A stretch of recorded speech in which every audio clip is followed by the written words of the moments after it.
So a very good evening to everyone. आइए बात करते हैं, ऐसा आप सब ने महसूस किया होगा और अनुभव किया होगा कि जब आप अपने घर पहुंचते हैं तो आपको बहुत अच्छा लगता है। जैसे आप कहीं बाहर गए, घूमने गए या किसी ऑफिस में काम से गए, तो दिन भर की थकान के बाद जब आप अपने घर लौटते हैं तो आपको अच्छा लगता है। ये इसके कई फैक्टर्स हो सकते हैं, क्योंकि माइंड की कंडीशनिंग इस तरीके से बचपन से हो गई है कि यही हमारा घर है और हमें यहाँ पे आके सुकून मिलता है, शांति मिलती है। ये बात है भी सही। वहाँ पर आपको कोई भय नहीं होता, आप सिक्योरिटी महसूस करते हो। जैसे मान लीजिए कोई भी हो, इवन अगर मैं भी हूँ, बहुत रात तक, मान लीजिए 12-1 बजे तक या बहुत देर तक कोई कहीं गए, 2 बज गए करीब, ऐसे बज गए रात के, और फिर हम वापस, हमें मन करता है कि हम जल्दी घर पहुँच जाएं। हमारे अंदर एक डर पैदा हो जाता है कि हमें अब जल्दी घर पहुँचना चाहिए, हमें काफ़ी देर हो गई है। आपको ऐसा क्यों महसूस हो रहा है कि आपको घर पहुंच जाना चाहिए, या घर क्या चीज़ है, ये घर क्या है, इसको समझने की आवश्यकता है।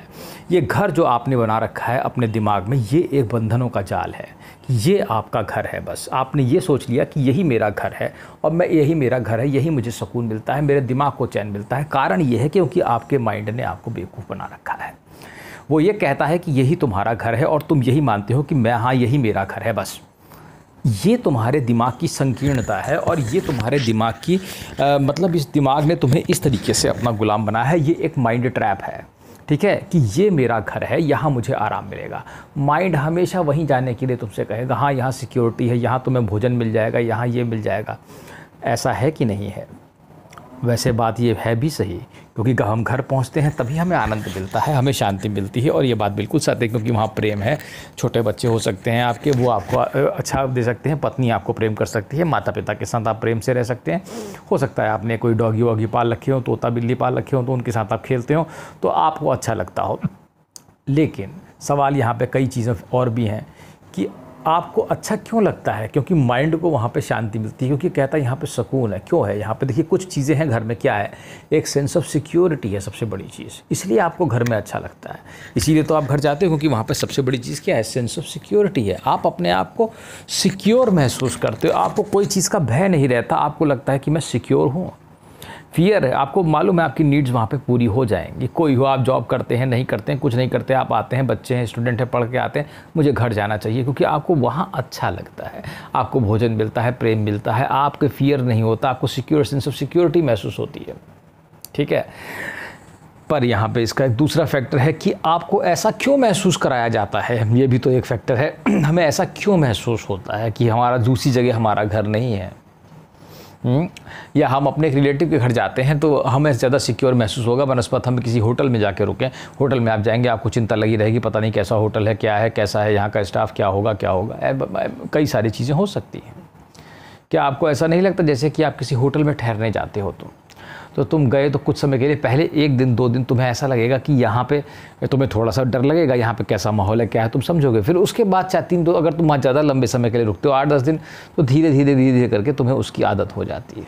फिर तुम्हें वो भी अपने घर जैसा लगने लगता है, लेकिन उसकी आदत पड़ती है, ठीक है। अब सवाल ये पैदा होता है कि तुमने ये सोचा कि ये तुम्हारा घर है, ये तुम्हारे माइंड ने तुम्हें एक ट्रैप में फंसा दिया, क्योंकि बचपन से तुम वहाँ पैदा हो, उसके बिना तुम नहीं रह सकते। छोटे बच्चे को बस मम्मी दिखाई देती है पैदा होते ही। अगर उसकी मम्मी बदल दी जाए तो वो उसको ही मम्मी मानेगा, जो दूसरी वाली लेडी है, क्योंकि वो उसके माइंड ने उसको ही बचपन से दिखाया कि ये तुम्हारी मम्मी है, वो तुम्हारी मम्मी नहीं है।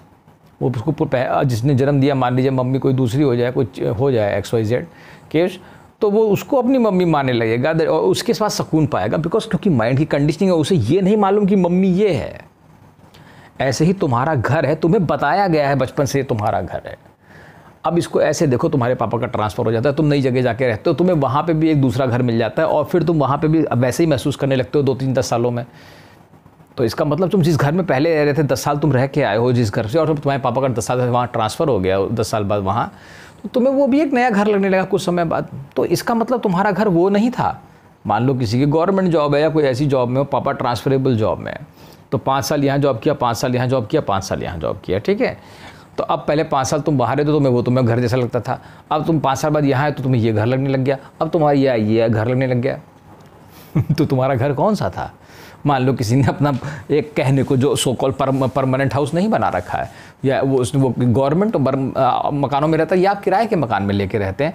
आप एक जगह गए, वहाँ 5 साल किराए पे रहे, अगले जगह किराए पे रहे, दूसरे जगह किराए पे रहे, और कुछ कुछ सालों बाद आपको वहाँ का माहौल, लोग से मिलते मिलते आपको लगता है यही मेरा घर है। पर सवाल है कि तुम्हारा असली घर है कहाँ? देखो, घर की खासियत, जो तुम्हारा असली घर है उसकी खासियत 2-3 होंगी।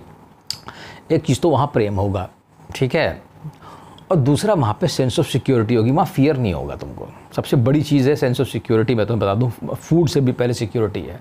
अगर कहीं पर भोजन रखा हुआ है, तुम्हें बहुत भूख लगी, लेकिन सामने शेर है, तो तुम खाने की हिम्मत नहीं करोगे। तुम कहोगे इससे अच्छा तो वैसे भी मरना ही है, तो इससे अच्छा भूख ही मर जाओ, ये शेर खाए तो, ठीक है। सबसे बड़ी जो चीज़ है वो सेंस ऑफ सिक्योरिटी होती है आदमी के लिए, ये याद रखना। जान से कीमती कुछ नहीं होता। भोजन तुम कहोगे चलो मैं 2 दिन नहीं भी खाऊंगा, 7-6 दिन नहीं भी खाऊंगा तो भी जी लूँगा, ठीक है, लेकिन अगर जान है तो फिर जहान है, ये समझ लेना। तो सेंस ऑफ सिक्योरिटी जहाँ पर तुम्हें मिलेगा, जहाँ पे फियर्स नहीं होंगे तुम्हारे, वो तुम्हारा घर है, ठीक है। दूसरी चीज़ फिर उसका, जहाँ पे बाकी में चीज़ें मिलती रहें, और फिर प्रेम तो बहुत ऊंची चीज़ें मिल जाए तो ठीक ही बात है, ठीक है। तो ये सेंस ऑफ सिक्योरिटी, जहाँ तुम्हें पूर्ण रूप से सिक्योर हो, तुम्हें कैसे पता चलेगा तुम्हारा घर कहाँ है, ठीक है। तो जितने भी तुमने घर अभी यहाँ बना दिए, उसमें से कोई भी असली घर नहीं था, ठीक है, कोई भी, क्योंकि वो सब एक ट्रांजिशन फेज है। ये ऐसा ही है जैसे कि एक होटल में एक ट्रैवलर आता है और जाता रहता है, ट्रांजिएंट फेज। एक ट्रांजिएंट होटल्स भी होते हैं, ठीक है, या आप किसी जगह कुछ समय के लिए रहे, फिर आपने मकान बदला, ये कुछ ऐसा है। तो तुम्हें अब खोज करनी होगी कि तुम्हारा वो मकान कहाँ पर है, वो घर तुम्हारा कहाँ पर है, जहाँ पे तुम्हें पूरी सिक्योरिटी है, समझ रहे हो, जहाँ पे तुम पूरी तरह सिक्योर महसूस कर सको और तुम्हें कोई भय ना रह जाए। और वो घर कहीं नहीं, वो तुम्हारे अंदर ही बैठा हुआ है। जीसस ने कहा है, वो kingdom of haven lies inside you only, वो तुम्हारे अंदर ही बैठा हुआ, कहीं तुम्हारे घर के तुम अंदर ही कहीं बैठा है, जो तुम हो। क्योंकि जब तक तुम हो तो भय है, और तुम्हारा घर नहीं दिखता तुमको। इसमें 3-4 चीज़ें होंगी। घर कभी दिखाई नहीं देगा, और फिर तुम्हें कभी सुनाई भी नहीं देगा। घर दिखाई तभी देगा जब दिल साफ होगा, और दिल साफ होकर घर दिखाई दे जाता है, और फिर घर ही घर होता है हर जगह। फिर तुम ये नहीं कहोगे कि ये मेरा घर है और वो मेरा घर है, अरे मैं वहाँ घर जा रहा हूँ मैं, तुम ये कहना भूल जाओगे, क्योंकि सब जगह घर है। यही सारा का सारा कमाल है, मैं तुमसे कहता हूँ, कमाल है वो परमेश्वर, मैं तुमसे कहता हूँ कमाल। तुम उसके कमाल को देखोगे तो तुम भूल जाओगे। मैंने कल ही एक अनुभव किया है, कहो तो तुमसे मैं शेयर कर सकता हूँ। मैं जब स्कूल में था, बच्चों को आजकल कुछ बांट रहे थे MDM के कागज़, तब मैंने अनुभव किया उस परमेश्वर की ताकत का। जिनको तुम कहते हो गरीब और ऐसे बच्चे और वैसे बच्चे हैं, तब मैं भान करता हूँ कि वास्तव में गजब की चीज़ है परमेश्वर। अब अनुभव क्या है, वो सिर्फ अनुभव करने से ही पता चल सकता है, उसको समझाया नहीं जा सकता है, समझ रहे हो। तो तुम उस परमेश्वर को, और जो तुम्हारा असली घर है, उसे खोजो, उसे देखो, वो कहाँ है। Seek, ask and knock and the door will be open. और उस घर के दरवाजे को खोलो, और नहीं खोले तो तोड़ दो, मैं तुमसे कहता हूँ। लेकिन तुम उसके अंदर घुस जाओ, और फिर तुम पाओगे कि तुम्हारा असली घर कौन है। ये बदलते हुए घर तुम्हारे घर नहीं है। या फिर ऐसा करो, इतनी ऊंची अवस्था में पहुँच जाओ कि सब जगह तुम्हारा ही घर हो जाए, और दूसरा कोई घर ही ना रह जाए। ये मेरा घर है, ये मेरा घर नहीं है, ऐसा कहने की ज़रूरत ही ना पड़ जाए। सब जगह अवस्थित हो जाओ, ऐसी कुछ व्यवस्था कर लो, ठीक है। तो ये जो कहते हो ये मेरा घर नहीं है, चलो घर चलते हैं, ये बड़ी अजीब सी बात है। घर तो तुम कभी पहुँचे ही नहीं, तुम पहुँच ही नहीं सकते। घर का रास्ते और दरवाजे संग बहुत ही पतले हैं। Enter through the narrow gates. सड़कें पतली हैं, बारीक हैं, महीन हैं, और तुम पहुंच नहीं पाओगे उन दरवाज़ों तक जब तक तुम अपने आप में सुधार नहीं लाते, जब तक तुम छोटी छोटी चीज़ों को अच्छे से नहीं करते, जब तक तुम छोटे छोटे सच नहीं बोलते, जब तक तुम कुछ भी नहीं करना चाहते, तुम प्रयास ही नहीं कर रहे हो उसको पहुँचो उन पतले दरवाज़ों पे, तब तुम अपने घर पहुँचोगे। और जब घर पहुँच जाओगे तो सब जगह घर ही हो जाएगा। जीसस की कहानी याद रखना, the parable of the east, कि जब फ्लावर में जब डो बनाते हैं, ईस्ट मिलाते हैं तो पूरा फैल जाती है, सब जगह ईस्ट हो जाती है, और वो पूरे डो को फुला देती है। वैसे ही हो तुम, और जब तुम वो समझोगे तो पूरे ब्रह्मांड में तुम्हारा ही घर होगा और तुम्हारे अस्तित्व के सिवाय दूसरा अस्तित्व ही नहीं होगा। मैं तुमसे सच कहता हूँ, अस्तित्व ही समाप्त हो गया किसी और का होने का जो भान है, तब बात है तुम्हारी। और फिर तुम देखो कैसा है तुम्हारा घर और तुम क्या चीज़ हो।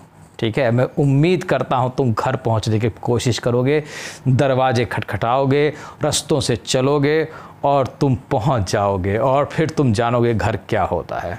चलो फिर घर पहुँचोगे, मैं उम्मीद करता हूँ। धन्यवाद।